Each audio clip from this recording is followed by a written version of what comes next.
네, 여러분 마태복음을 들어가면서 여러분들이 자주 듣는 단어가 있습니다. 중복되게 듣는 단어 뭘까요? 천국 있죠. 근데 천국에 대해서 여러분들이 보통 일반적으로 우리가 표현하는 동사가 뭡니까? 천국 이러면 간다죠. 동사. 천국하면 뭐예요? 보통 우리는 간다 이렇게 얘기를 생각을 하죠. 근데 예수님은 천국에 대해서 뭐라고 어떤 동사를 사용하십니까? 회개하라 천국이 왔다 이렇게 얘기를 하죠. 가는 거 아니었나요?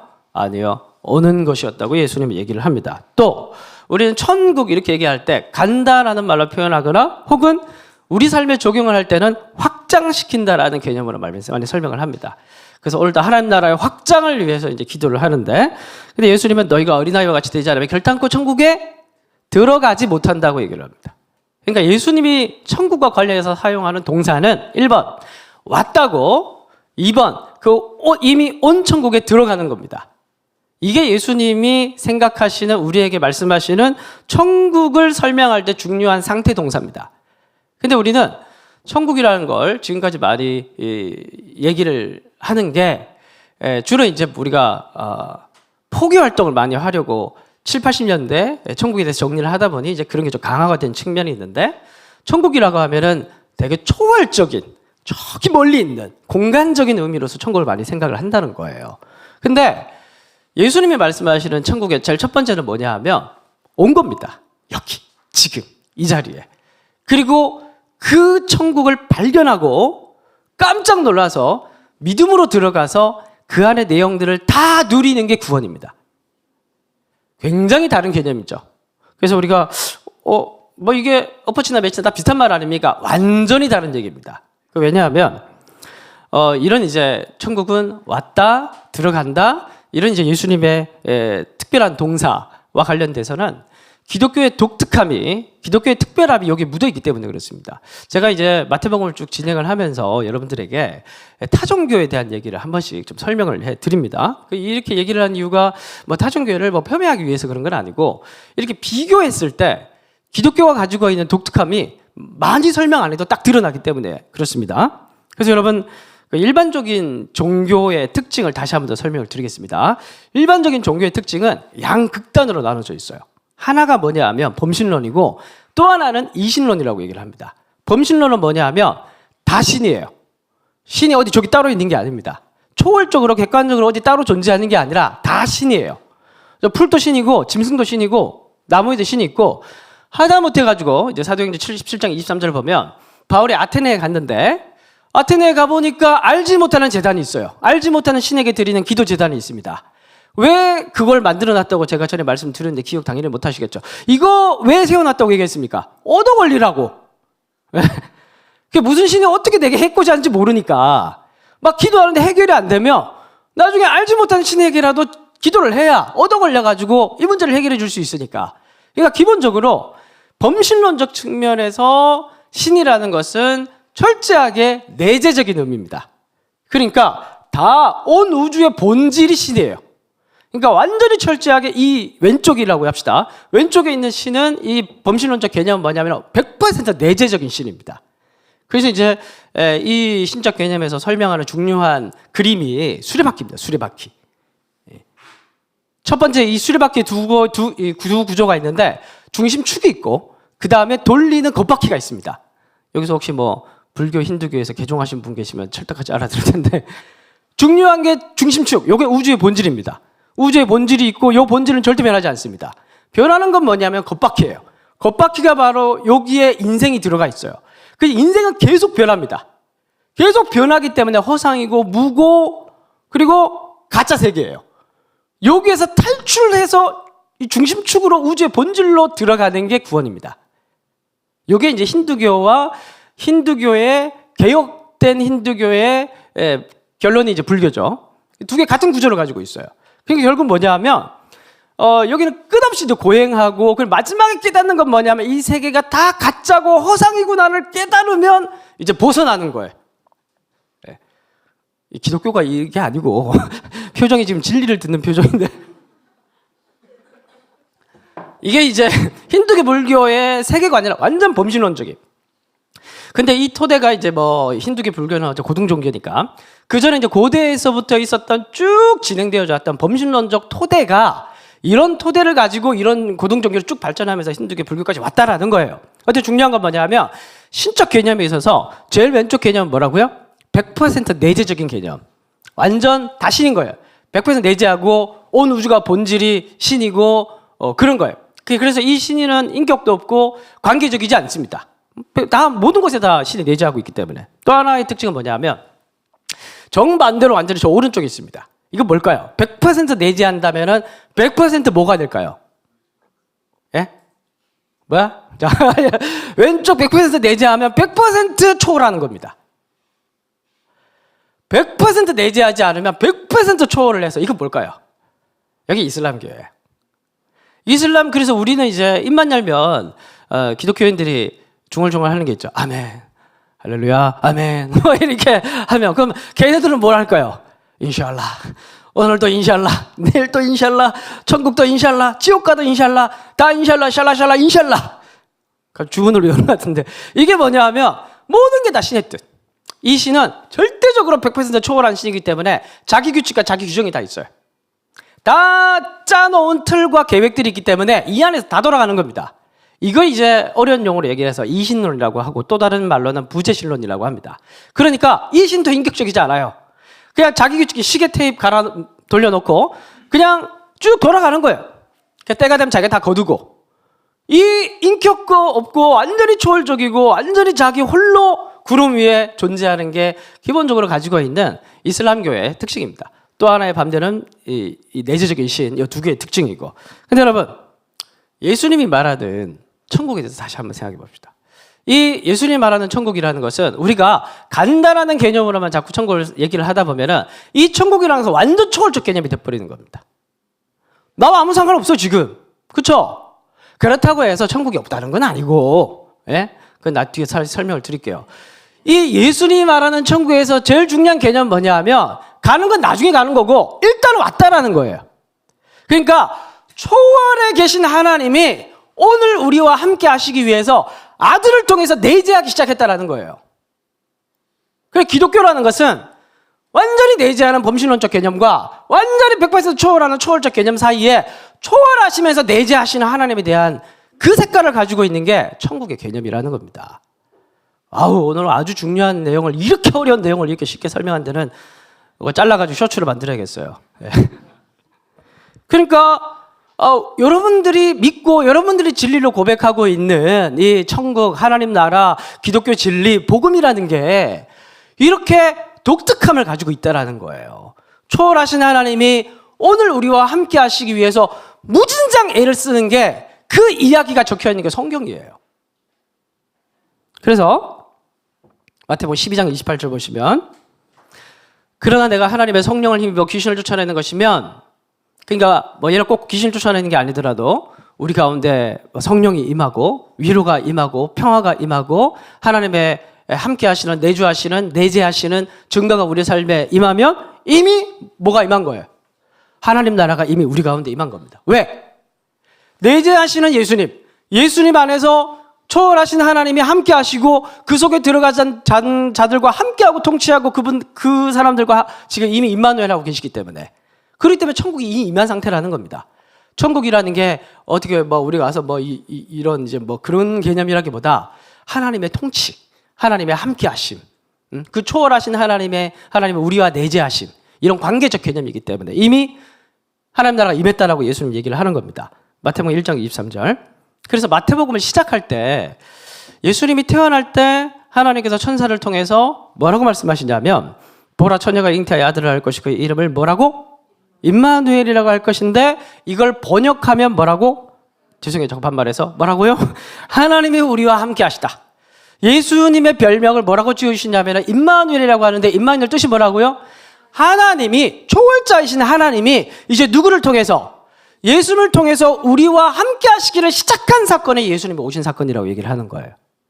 여러분, 성경을 처음에 읽었을 때 창세기 3장 가보면 에덴 동산 이야기가 나오죠. 에덴 동산 이야기를 읽어갈 때 하나님이 동산 가운데 건의심에 이런 말이 나옵니다. 이상함을 안 느꼈어요? 그냥 늘 통독하게 바빠서. 예. 여러분, 동산 가운데 건의심에, 아니 하나님 무슨 인간도 아닌데 무슨 동산 가운데 걸어 다니셔요. 그렇죠? 에덴 동산이 가지고 있는 근본적인 개념을 얘기해 주는 겁니다. 에덴 동산은 뭐냐 하면 하나님이 우리와 직접적으로 함께 하시는 공간이 에덴 동산이에요. 근데 죄가 들어왔죠. 그 다음 어떻게 했습니까? 쫓겨나는 겁니다. 죄가 들어오기 전에 완전히 하나님과 함께하는 공간이 초월한 계시지만, 창조주이시지만 피조물이 감히 창조주와 함께할 수 없는 격차가 있는 존재지만, 그 격차이신 하나님께서 인간들과 함께하시는 공간이 에덴이라고 표현을 해주고 있는 겁니다. 그 다음에 에덴이 어떤 개념으로 바뀌냐면 성전으로 바뀌어요. 그래서 하나님께서 모세에게 성막을 지으라고 하면서 뭐라고 얘기를 하십니까? 내가 너희에게 거할 성소를 지으라, 이렇게 얘기합니다. 이 거하다는 단어가 어디 나왔다고요? 에덴 동산. 그 다음에 어디 나온다고요? 성전. 그 다음에 예수님이 오시면서 하나님이 우리와 함께 하신다. 그 예수님이 오신 사건은 뭐냐면 에덴 동산이 내려온 거예요. 우리가 믿음으로 예수님 안에 들어간다는 것은 에덴으로 들어가는 걸 얘기를 하는 겁니다. 그 안으로 들어간다는 건 뭐냐면 거기에 초월자이신 하나님과 감히 자기가 없는 나 같은 존재가 함께 할 수 있는, 그분의 모든 것들을 누릴 수 있는 그 장소로 들어가는 걸 가리켜서 천국에 들어간다, 이렇게 얘기를 하는 것이에요. 그래서 사실 이러한 기독교의 현재성, 이미 임한 하나님의 나라에 대한 개념들이 지금까지 많이 잡히지 않고 죽어서 가는 공간적 개념을 자꾸 생각하다 보니까 지금은 막 어떻게 해서든지 고통에 벗어나서 이 더러운 세상 빨리 벗어나서, 그거는 힌두교 불교입니다, 여러분. 종교를 잘못 찾아오신 거예요. 예? 가만히 얘기해보면 막 마지막에 막 싹 다 불타고 없애지고 막, 그래서 그래, 이것만 자꾸 상상하시는데, 잘 보세요. 마지막에 새하늘과 새 땅으로 가는 게 아닙니다. 새하늘과 새 땅이 내려와요. 성경은 처음부터 끝까지 내려옵니다. 왜? 여러분 생각해 보십시오. 이 하늘과 땅을 누가 만들었습니까? 하나님 만드셨죠. 여러분, 우리 찬양, 첫 번째 찬양이 뭐예요? 오늘 불렀던 찬양 제목이 뭐죠? 예? 현현. 현현 찬양을 종순 집사님 작곡한 곡이에요. 그러니까 본인이 작곡한 곡을 사랑하니까 3주 연속 부르잖아요. 예? 본인이 만들면 사랑할 수밖에 없어요. 남들이 뭐 좋아하든 싫어하건. 그렇다고 싫어한다는 건 아닙니다. 그러니까 이 찬양을 세 번 연속 부르는 건 처음 봤거든요. 곡 중에서. 왜냐하면 자기가 창작했으니까. 하나님이 만드신 하늘과 땅을 하나님이 왜 사랑하지 않겠습니까? 하나님이 만드신 인간을 왜 사랑하지 않겠습니까? 그러니까 다른 신들은 왜 다 가짜인 줄 아세요? 사랑하지 않기 때문에 그런 거예요. 왜 다 우주 가운데 다 내재한다고 얘기하고, 왜 다 완전히 초월해서 신경 안 쓴다고 얘기를 하는 겁니다. 가짜 신이기 때문에 그런 거예요. 그것만 봐도 사실 딱 답이 나오는 겁니다. 하나님은, 성경에서 얘기하는 하나님은 우리가 이해하든 이해하지 못하든 절대 하나님께서 이 세상을 포기하지 않는다고 얘기를 하세요. 하나님이 세상을 이처럼 사랑하사 만드신 창작물을 어떻게 포기합니까? 자기가 만든 작품인데, 이렇게 아름다운 만든 작품인데, 그죠? 계속 거하고 싶어 하시는 겁니다. 죄를 지어 떠나도 수단과 방법을 가리지 않고 내재하시기를 원하시는 게 초월하신 하나님에 대한 이야기, 기독교에 말하는 교리라는 겁니다.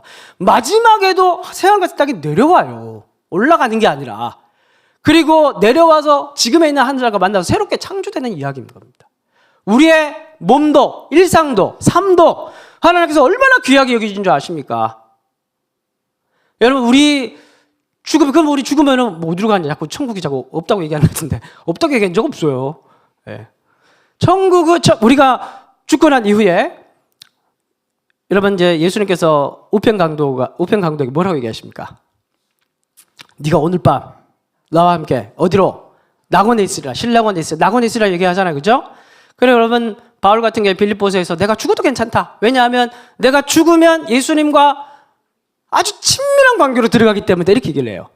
그러니까 낙원이라는 건 뭐냐면 죽고 난 이후에 우리의 영혼이, 혹은 뭐 아이덴티티라고 얘기를 합시다. 그 자아가 예수님과의 깊은 관계, 이제 고통도 없고 슬픔도 없는 깊은 안식의 관계로 들어가는 겁니다. 끝이 아닙니다. 우리의 몸, 하나님이 포기해야 안 해요. 막 몸은 쓸데없고 막 다 더러운 몸 다 불살랐으면 좋겠다. 그거는 힌두교. 하나님 우리 몸도 포기 안 합니다. 이 몸을 포기 안 한다는 증거를 어디에서 보여줬어요? 예수의 부활로. 예수의 부활을 가리켜서 뭐라고 얘기합니까? 첫 열매. 첫 열매는 무슨 말이에요? 다음 열매가 있단 말이에요.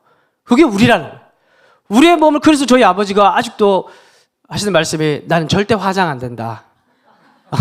부활해야 된다. 절대 화장 안 된다. 믿음이 없어. 그렇죠? 예? 화장해도 부활합니다. 걱정하지 마세요. 하나님의 능력으로. 예? 하나님 우리 몸도 포기 안 해요. 새하늘과 새 땅에 내려올 때 이 몸이 부활해서 그 나라에 영원히 살게 할 것이 마지막 하나님의 비전이에요. 무슨 말이냐면 기독교에서 얘기하는 하나님은 완전히 초월해 계시지만은 완전히 우리와 함께 하시기 위해서 그 모든 스토리를 짜서 다 진행하는 그 구속의 역사를 포기하지 않은 하나님에 대해서 얘기를 하는 게 기독교가 얘기하는 진리예요. 근데 이제 우리가 이제 다른 얘기들을 들어보면은 이런 이제 인격적 개념 자체가 이제 없는 그런 종교들인 거죠. 그래서 계시록 3장 20절 띄워주시면 다 같이 읽어보겠습니다. 시작. 음성을 듣고 문을 열면 내가 그에게로 들어가 그로 더불어 먹고 그런 나로 더불어 먹으리라. 그래서 여러분 기독교 진리에서 그래서 마지막으로 이 천국에 대해서 이렇게 개념 정리를 했다면 그러면 우리의 삶과 무슨 관련이 있냐? 그럼 어떻게 살 것이냐? 우리가 천국 안으로 들어갔을 때 그럼 우리에게 나타난 특징은 뭐냐? 뭘 것 같아요?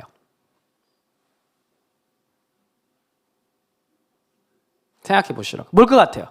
들어가면 이제 천일 기도 아니면 이제 무릎으로 7층까지 올라올 거야 앞으로? 우리 아기 있는 어머니들은 이제 유모차 들고 그런 걸까요? 여러분 기독교는 희락주의입니다. 더불어 먹고 더불어 마시고 더불어 누리고 함께 즐거워하고 세리와 죄인들을 모아놓고 잔치를 벌이는 게 기독교예요. 가만 보면은 우리가 기독교를 믿는다고 얘기를 하면서 결과적으로 그의 상태를 놓고 봤을 때 이거는 고행의 종교들과 크게 다를 바가 없는 그런 모습들을, 안타까운 모습들을 볼 때가 많습니다. 그래서 그 수레바퀴에 벗어나는 게 그게 우리의 스타일이 아니라 우리의 스타일은 뭐라고요? 우리의 스타일은 누리고 교제하고 사랑하고 갈망하고 감사하고 예배하고 충만한 것을 받아들이는, 그게 바로 우리 기독교의 스타일이라는 거예요. 그래서 오늘 비유를 다 봅시다. 22장 2절 보면 예수님은 예루살렘에 들어가셔서도 천국의 비유에 대한 그 비유의 말씀을 포기하지 않으십니다. 계속해서 예수님께서는 새 사역을 시작하실 때도 회개하라, 천국이 가까이 왔다 라고 얘기하시면서 계속 천국 사역들을 하셨고, 예루살렘에 들어가셔서도 천국은 마치 자기 아들을 위하여 혼인잔치를 베푼 어떤 임금과 같으니라고 얘기를 하면서 천국이 이미 임했고 그 천국이 어떤 천국인지를 지옥 같은 유대교에 살고 있었던 그 사람들에게 알려주기 위해서 노력을 해 오셨다는 거예요. 그런데 2절에 보니까 이 천국은 마치 어떤 것과 같다고 얘기를 합니까? 중요한 단어가 3개 나오죠. 아들, 잔치, 왕. 이게 기독교예요. 왕은 뭐예요? 초월적 존재. 절대 백성들과 함께 할 수 있는 완전히 초월적인 존재. 그런데 그 왕이 구름 위에 홀로 자기 혼자 잘 먹고 잘 사는 게 아니라 왕이 어떻게 해요? 이제 아들을 보내서 잔치를 벌이는 거예요. 그래서 그 왕이 백성들과 함께 나누고 백성들과 함께 자기가 가지고 있는 좋은 것들을 누리고 그 백성들이 누린 걸 보면서 기뻐하고 그래서 함께 그 관계를 즐거워하기를 원하시는 게 우리 하나님이라는 거예요. 선하시고 좋으시고 인자하시고 놀라운 기쁨들을 우리에게 선사하고 싶어 하시는 게 바로 우리가 믿는, 우리가 경배하는 그 하나님이란 분이시라는 거예요. 3절 종들을 보내어 그 처한 사람들을 혼인잔치에 오라. 오기를 싫어해도 4절 다시 종들을 보내어서 이르되 정한 사람들에게 내가 5천을만 준비했으니 나라 소홀진 사람 모든 걸 다 주었으니 혼인잔치에 오소서. 그리고 또 거절했는데 한 번 더 또 사람들을 보내서 오라. 오늘 비유에서는 3번이나 왕이 오라 오소서 간절하게 자꾸 초대하고 다정하게 부르고 반복해서 오기 싫다고 하는데도 계속 부르시는 게 우리 하나님이라는 말이에요. 그래서 미가서 7장 18절 말씀 보면 미가가 이렇게 얘기합니다. 주와 같은 신이 어디 있으리까? 주와 같은 신이 어디 있으리까? 여러분 잘 오셨어요.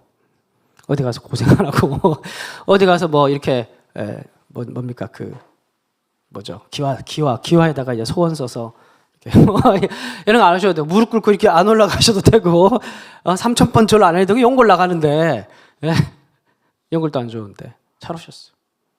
옆 사람과 인사합시다. 잘 오셨습니다. 진짜 잘 오셨어요. 근데 문제가 있어요. 문제는 하나님께 있는 게 아니라 늘 어디에 있습니까? 그렇죠. 잘 아시네요. 우리에게 문제가 있어요. 5절. 그들이 돌아보지도 않고 한 사람은 자기 밭으로 또 한 사람은 자기 사업하러. 6절. 남은 자들은 종들을 잡아 모욕하고 죽이는 일이 발생합니다. 이거는 이제 유대인들을 향한 얘기예요. 이스라엘 역사를 요약한 거예요. 여기서 왕이 보낸 종들은 선지자, 그 많은 예언자들, 그리고 마지막으로 보낸 자기 아들을 얘기를 하는 것입니다.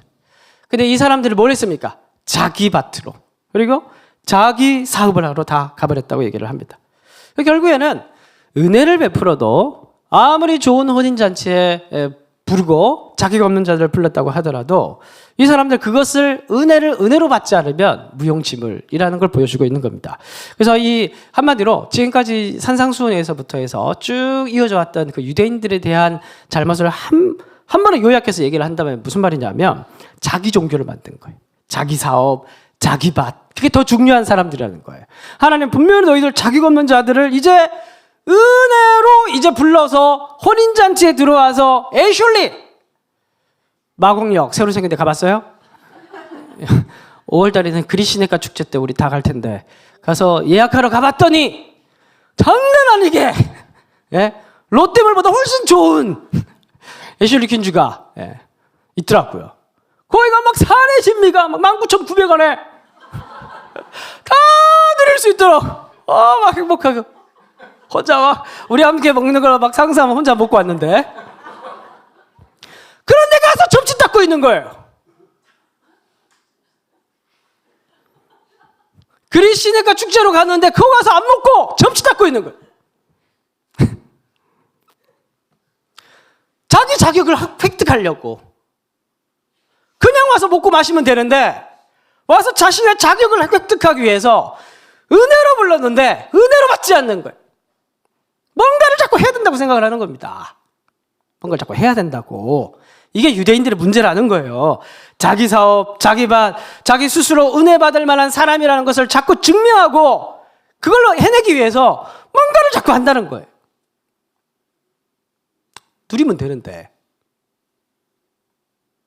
9절. 내 거리 길에 가서 사람을 만난 대로 혼인잔치에 청하여 오라. 종들이 길에 나가 약한 자나 선한 자나 만나는 자 모두 데려오니. 이게 이제 세계선교.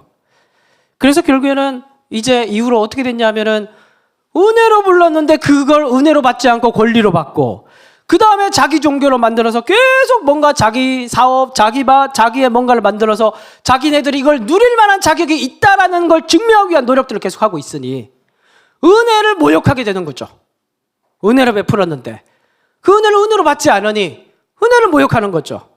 그래서 그래서 결국 왕이 하고 싶은 건 뭐냐 하면 이렇게 마음껏 대접하고 마음껏 누리게 해서 그걸 보면서 정말 이 자격 없는 자를 초대해 주셔가지고 이렇게 애슐리를 대접해 주시니 너무 감사합니다 이러면 그걸 즐기려고 하는 거예요. 하나님은 다른 게 아니고 그냥 그걸 기뻐하시는 게 우리 하나님의 스타일이라는 겁니다.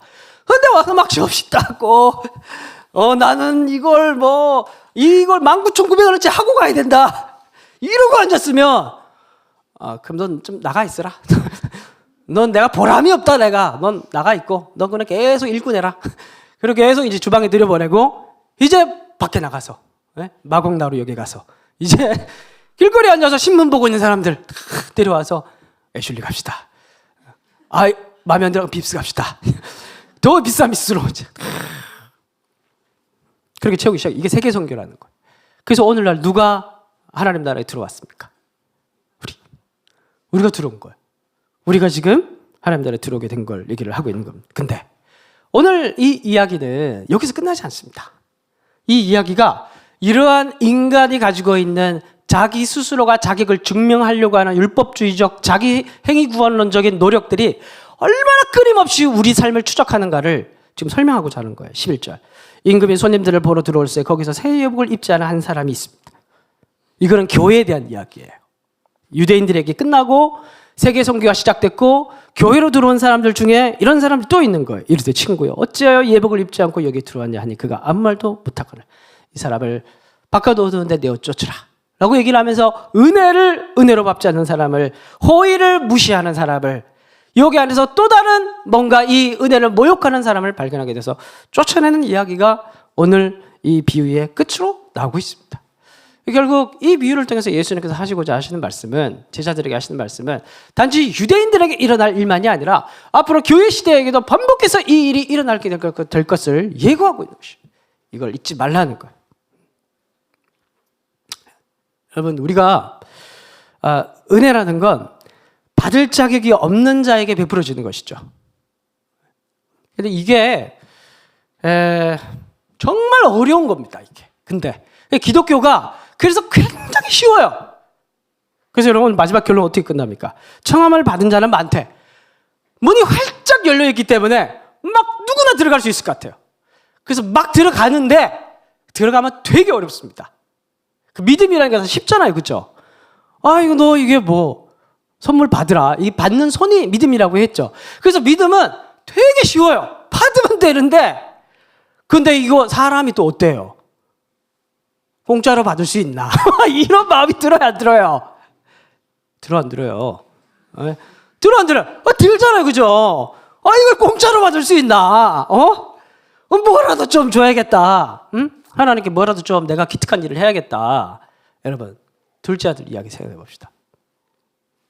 둘째 아들이 나갔다 돌아왔죠. 둘째 아들이 뭐라고 얘기합니까? 아버지한테. 이제 나를 뭐로 대해달라고 얘기합니까? 종으로 대해달라. 내가 이제 그 사고 치고 유산 다 당신하고 왔으니까 아들이 아니다. 종으로 대해달라. 그러니까 아버지가 뭐라고 얘기합니까? 그래, 알았다. 그러면 뭐 100%는 탕감 다 못하더라도 한 반은 갚아야 되지 않겠냐? 앞으로 20년간 종으로 일하면서 갚아라. 그렇게 얘기를 하십니까? 뭐 그렇게 얘기합니까? 들은 척도 안 하죠. 들은 척도 안 합니다. 거기에 대해서 어떤 대꾸도 하지 않습니다. 그리고 다른 종을 불러서 뭐라고 얘기합니까? 좋은 옷을 입혀라. 또 다른 종을 불러서 송아지를 잡아라. 잔치를 벌여라. 그러니까 옆에 형이 와서 뭐라고 얘기합니까? 이 나가서 아버지 유산을 다 탕진한, 이 장계제가 다 탕진한 이 놈을 어떻게 아들로 받아? 나는 떼약볕에 나가서 난 하루 종일 일하고 돌아왔는데. 그러지 말라고. 떼약볕에 나가서 일한 거 자랑하지 말라고요. 하나님께서 원하시는 거 뭘까요? 하나님께서 우리에게 원하시는 거 뭘까요? 뭘까요? 누리고 즐기고 그리고 하나님께서 주신 것들 무엇인지 다 계수하면서 은혜에 감사하고 최종 목표는 이 좋은 것을 주시는, 자격 없는 자에게 좋은 것을 주시는 하나님을 더 사랑하라고. 그게 하나님께서 우리에게 유일하게 원하는 단 한 가지예요. 그런데 우리는 와서 그놈의 종놈의 근성을 못 버려서 오늘 또 무슨 접시를 닦을까? 오늘 또 무슨 일을 할까? 늘 고민하며 무슨 기특한 일을 해야 하나님께서 기뻐하실까? 그냥 가만히 있어도 기뻐하신다니까요. 하나님께서 우리에게 얼마나 좋은 것을 많이 주셨습니까? 구원을 주셨고 예수의 이름으로 기도할 수 있도록 우리에게 길을 열어주셨고, 그리고 오늘 또 우리에게 구하기만 하면 성령을 부어주시고, 그리고 그 외에도 애슐레에 있는 그 사례 진미 외에 그거 비교도 안 될 정도 놀라운 하나님 나라의 혼인잔치를 벌이셔가지고 우리를, 자격 없는 자들을 밖에서 우리 힘으로 자력구원으로 살아가기 위해서 애를 쓰면서 늘 걱정과 염려와 두려움에 여기에 늘 주름이 가시지 않는 나이테와 같은 주름을 가지고 살아가는 우리들을 부르셔가지고 이제 그냥 돈 안 받을 테니까 평생 여기서 먹고 마셔라. 커피도 있고 사이다도 있고 떡볶이도 있고, 제가 뭐 좋아하는 그밖에 없습니다. 저는 뭐 비싼 걸 안 먹어봐서 뭐 어쨌든 그런 거 있고 순대도 있고 있으니까 마음대로 먹고 영원히 여기서 걱정 의심하지 말고 나와 더불어 먹고 마시자. 그래서 참 천국은 너무 어려운 나라예요. 왜냐하면 스스로가 자기격이 없다라는 걸 인정하는 게 너무 힘들기 때문에 그렇습니다. 조금만 정신줄 놓으면 내가 이런 사람이구나. 내가 회사에서 이런 나를 알아보고 조금만 정신줄 놓으면. 그래서 옆 사람과 인사합시다. 은혜를 은혜로 받읍시다. 한 주도 은혜를 누리는 것으로 하나님의 은혜를 갚는 저와 여러분들이 되시기를 바랍니다.